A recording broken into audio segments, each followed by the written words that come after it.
Lecture du livre du prophète Isaïe. Debout, Jérusalem resplendit. Elle est venue ta lumière, et la gloire du Seigneur s'est levée sur toi. Voici que les ténèbres couvrent la terre, et la nuée obscure couvre les peuples. Mais sur toi se lève le Seigneur, sur toi sa gloire apparaît. Les nations marcheront vers ta lumière, et les rois vers la clarté de ton aurore. Lève les yeux alentour et regarde, tous ils se rassemblent, ils viennent vers toi. Tes fils reviennent de loin, et tes filles sont portées sur la hanche. Alors tu verras, tu seras radieuse, ton cœur frémira et se dilatera. Les trésors d'au-delà des mers afflueront vers toi viendront les richesses des nations. En grand nombre des chameaux t'envahiront, de jeunes chameaux de Madian et d'Épha. Tous les gens de Saba viendront, apportant l'or et l'encens. Ils annonceront les exploits du Seigneur. Vous avez remarqué toutes ces expressions de lumière tout au long de ce passage. Resplendit. Elle est venue ta lumière. La gloire, c'est-à-dire le rayonnement du Seigneur, s'est levé sur toi comme un soleil qui se lève. Sur toi se lève le Seigneur. Sa gloire brille sur toi. La lumière, la clarté de ton aurore, ou encore tu seras radieuse. On peut en déduire tout de suite que l'humeur générale était plutôt sombre. Je ne dis pas que les prophètes cultivent le paradoxe, non, mais ils cultivent l'espérance. Mais alors pourquoi l'humeur générale était-elle sombre pour commencer? Et ensuite, quel argument le prophète avance-t-il pour inviter son peuple à l'espérance quand même? Pour ce qui est de l'humeur, je vous rappelle le contexte.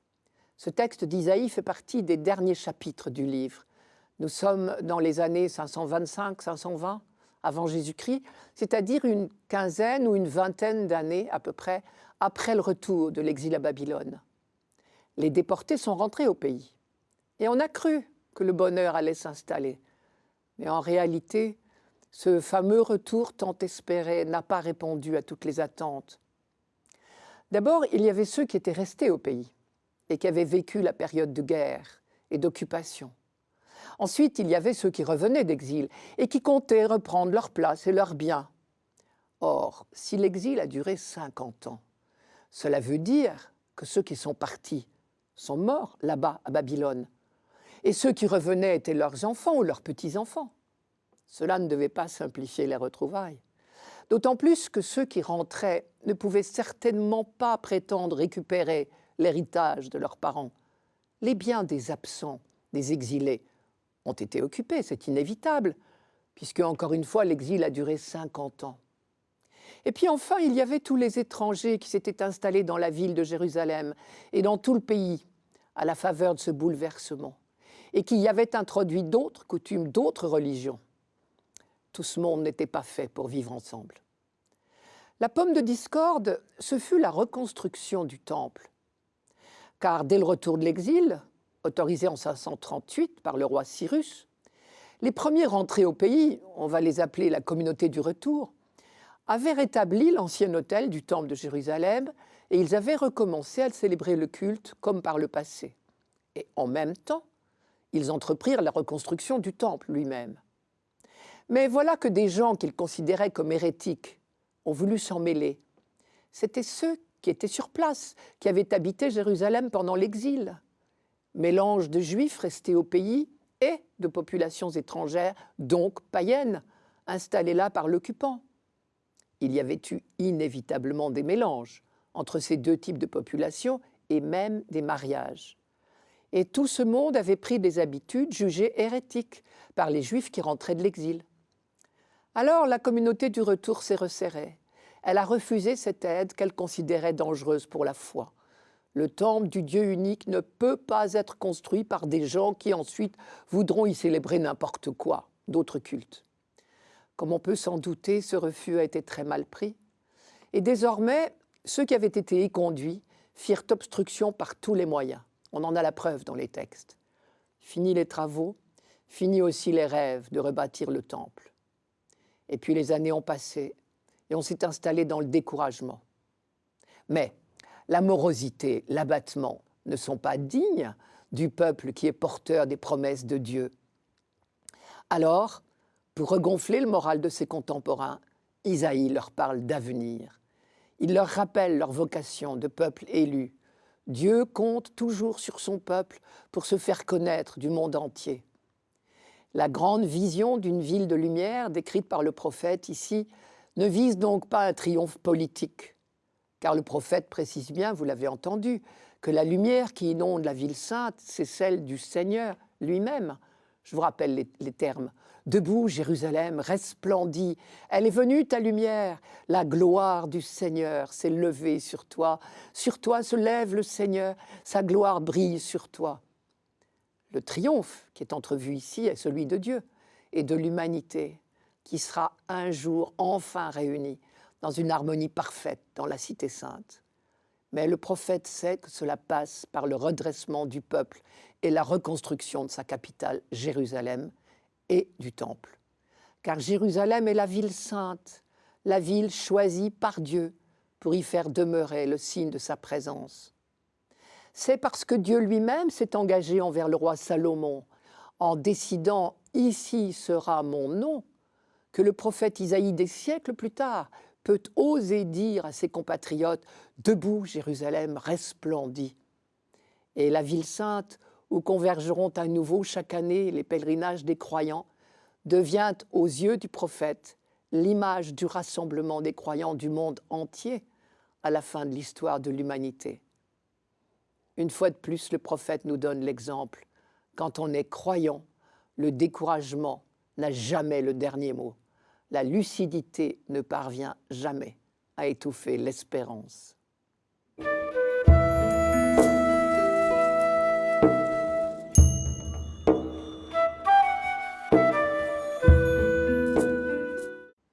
Psaume 71.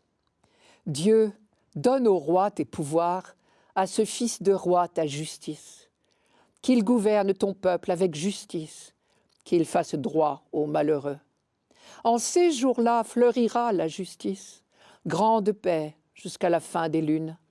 Qu'il domine de la mer à la mer et du fleuve jusqu'au bout de la terre. Les rois de Tarsis et des îles apporteront des présents. Les rois de Saba et de Séba feront leur offrande. Tous les rois se prosterneront devant lui, tous les pays le serviront. Il délivrera le pauvre qui appelle et le malheureux sans recours.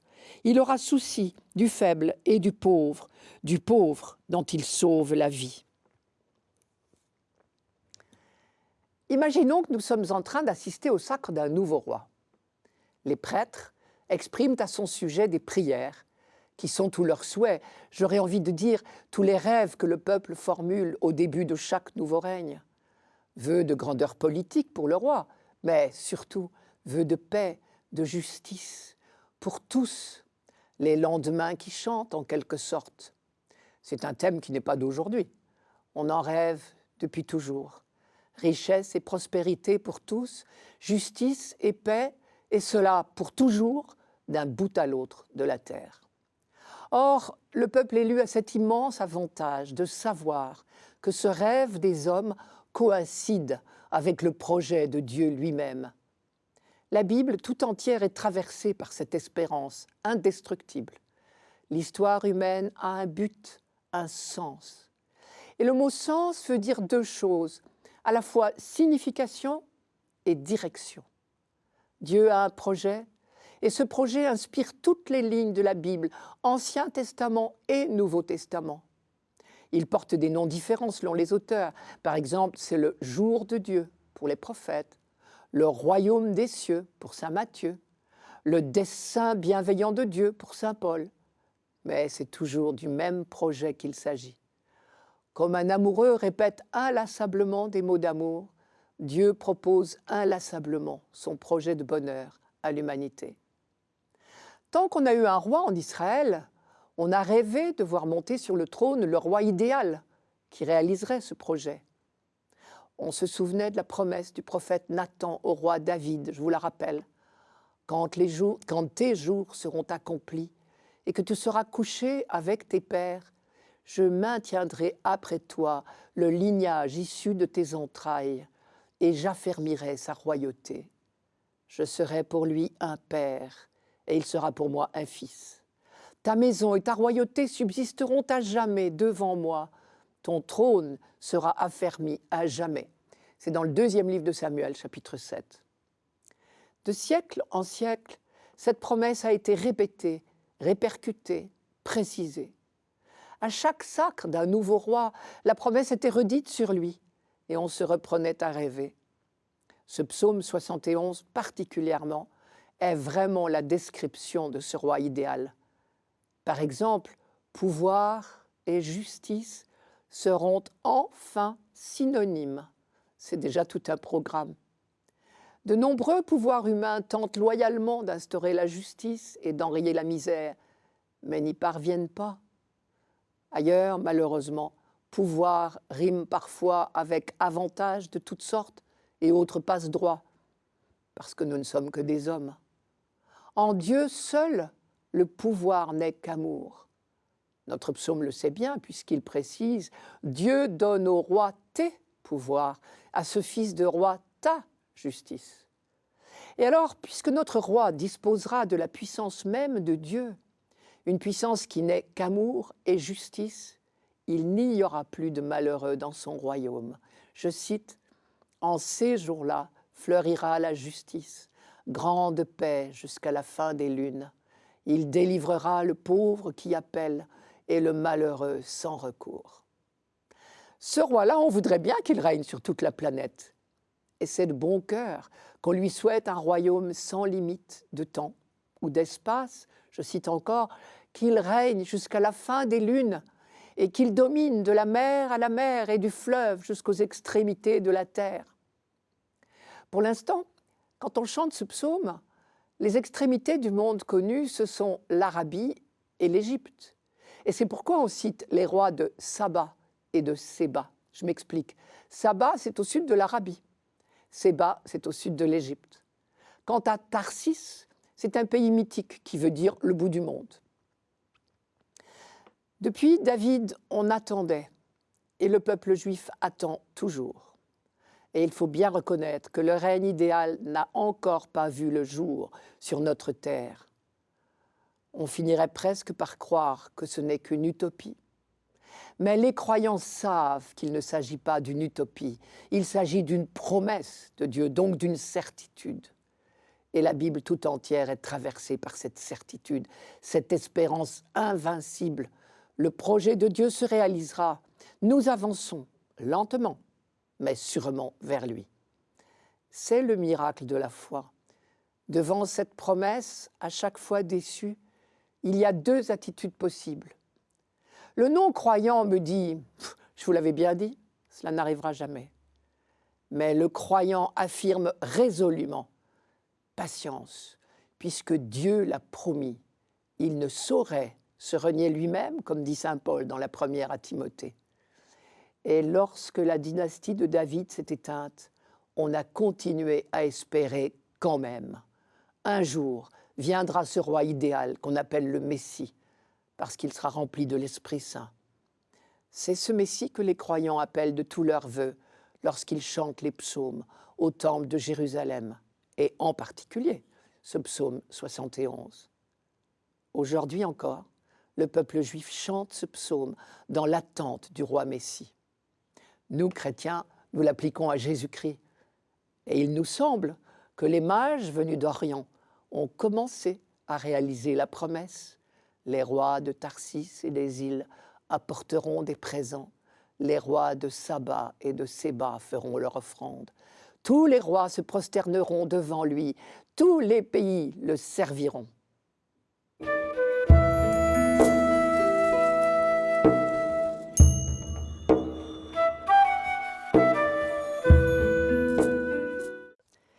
Lecture de la lettre de l'apôtre Paul aux Éphésiens.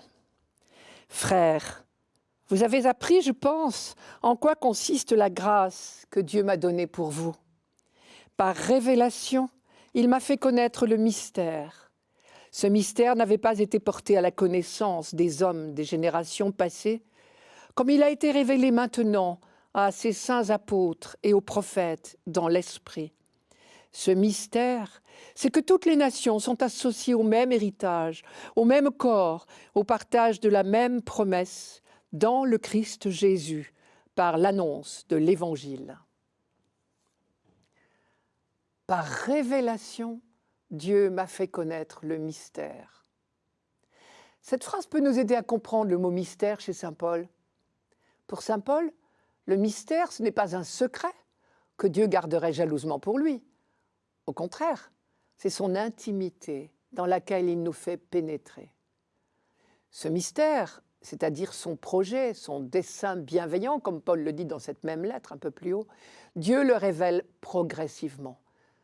Tout au long de l'histoire biblique, on découvre toute la longue, lente, patiente pédagogie que Dieu a déployée pour faire entrer son peuple élu dans son mystère. Nous avons cette expérience qu'on ne peut pas, d'un coup, tout apprendre à un enfant.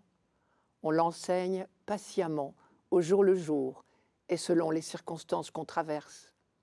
On ne fait pas d'avance à un enfant des leçons théoriques sur la vie, la mort, le mariage, la famille, pas plus que sur les saisons ou les fleurs, ou la paix ou la guerre. L'enfant découvre la famille en vivant, les bons et les mauvais jours d'une famille bien réelle. Il découvre les fleurs une à une, il traverse avec nous les saisons. Quand la famille célèbre un mariage ou une naissance, quand elle traverse un deuil, alors l'enfant vit avec nous ces événements. Et peu à peu, nous l'accompagnons dans sa découverte de la vie. Dieu a déployé la même pédagogie d'accompagnement avec son peuple, et il s'est révélé à lui progressivement. Pour saint Paul, il est clair que cette révélation a franchi une étape décisive avec le Christ. Pour lui, l'histoire de l'humanité se divise nettement en deux périodes, avant le Christ et depuis le Christ. Je cite, « Ce mystère n'avait pas été porté à la connaissance des hommes des générations passées, comme il a été révélé maintenant à ses saints apôtres et aux prophètes dans l'Esprit. » À ce titre, on peut se réjouir que nos calendriers occidentaux décomptent les années en deux périodes, les années avant Jésus-Christ et les années après Jésus-Christ. Paul précise « Toutes les nations sont associées au même héritage, au même corps, au partage de la même promesse dans le Christ Jésus. » On pourrait dire encore autrement, l'héritage, c'est Jésus-Christ. La promesse, c'est Jésus-Christ. Le corps, c'est Jésus-Christ. Le dessein bienveillant de Dieu, c'est que Jésus-Christ soit le centre du monde, que l'univers entier soit réuni en lui. Dans le Notre Père, quand nous disons que ta volonté soit faite, c'est de ce projet de Dieu que nous parlons. Et peu à peu, à force de répéter cette phrase, nous nous imprégnons du désir de ce jour où enfin ce projet sera totalement réalisé. Donc, ce projet de Dieu concerne l'humanité tout entière, et non pas seulement les Juifs. Cette dimension universelle du plan de Dieu fut l'objet d'une découverte progressive par les hommes de la Bible. Mais à la fin de l'histoire biblique, c'était une conviction bien établie dans le peuple d'Israël, puisqu'on fait remonter à Abraham la promesse de la bénédiction de toute l'humanité.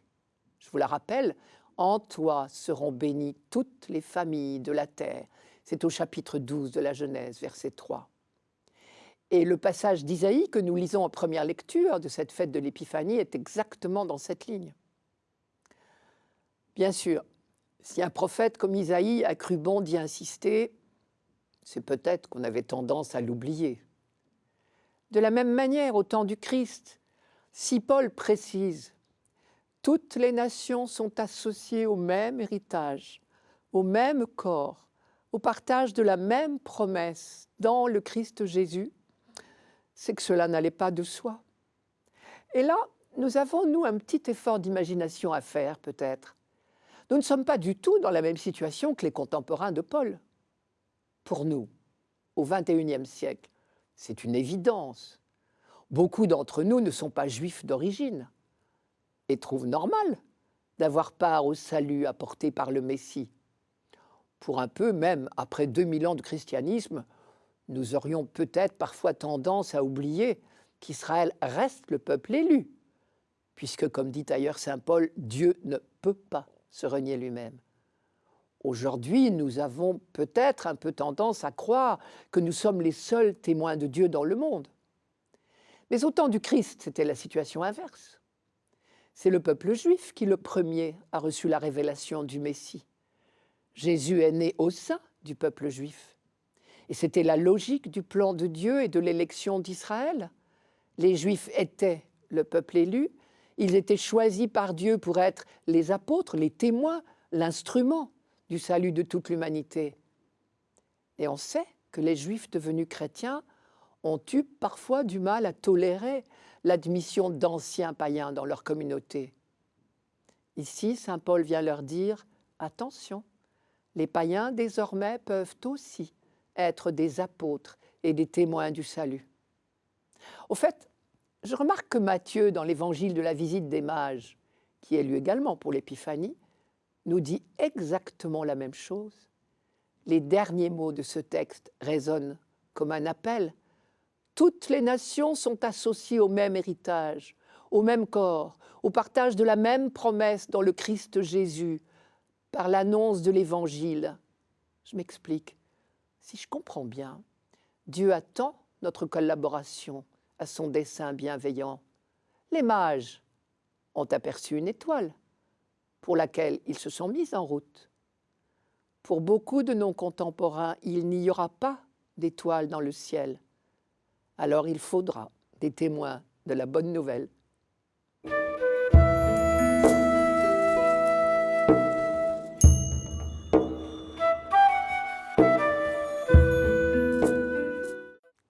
Évangile de Jésus-Christ selon saint Matthieu. Jésus était né à Bethléem en Judée au temps du roi Hérode le Grand.